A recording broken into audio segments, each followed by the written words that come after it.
Welcome to the GardeningDad.com's gardening school.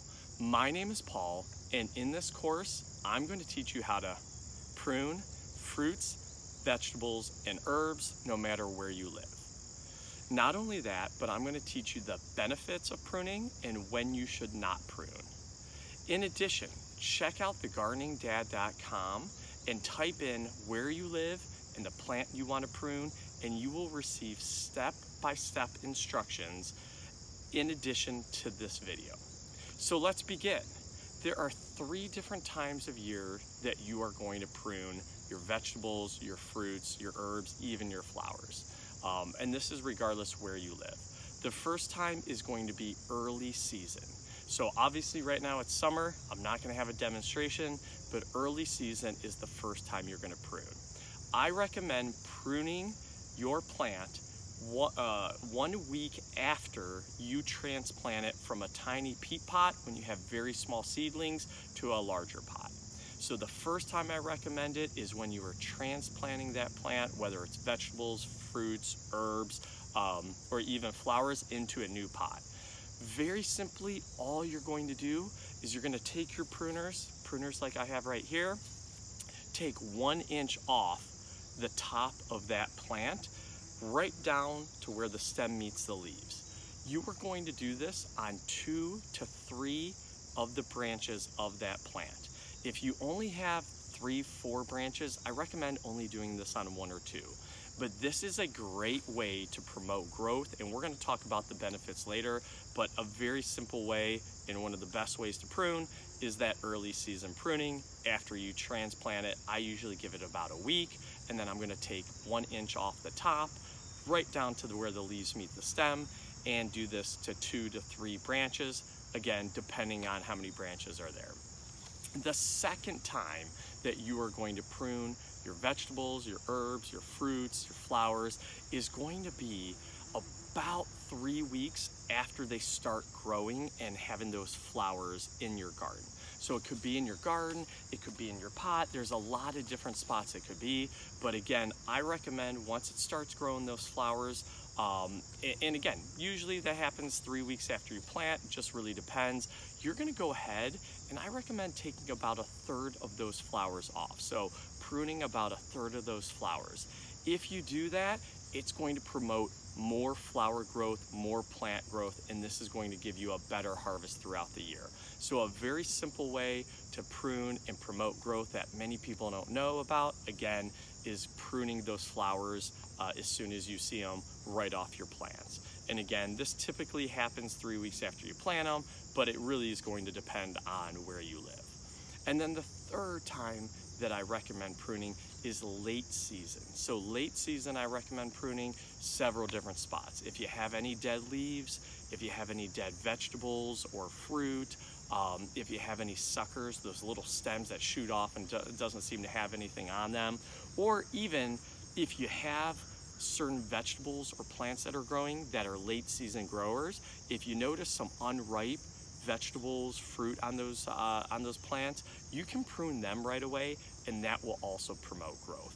Again, I don't recommend doing 50, 60, 70%, but it's okay to prune off a couple of those vegetables. I do recommend pruning off any of those dead leaves, as you can see kind of behind me. So again, third time is going to be late season, and that's going to keep those plants alive for longer. And again, we'll talk about some of the benefits in a minute. So very simply, early season, mid-season, late season, those are the 3 times that you're going to prune your plants no matter where you live. Now let's talk a little bit around some of the benefits of pruning. So early season, there's really 3 benefits of pruning your plants. Number 1, air circulation. Might not seem like a big deal early season, but this is going to help improve air circulation throughout the year. The second one is going to be root production and growth. Those roots are the most important part of the plant, and if we don't get that strong production, it could mean trouble for those plants down the road. And then finally, branch strength. Again, I'm looking at a pear tree behind me. I should have pruned it a little bit more than I did, and one of the branches is actually bent over because of the fruit. So learn from my mistake, We want to make sure we're pruning and make sure we have that branch strength. Now let's talk a little bit about mid-year benefits. Mid-year benefits is super easy. Number one, pest.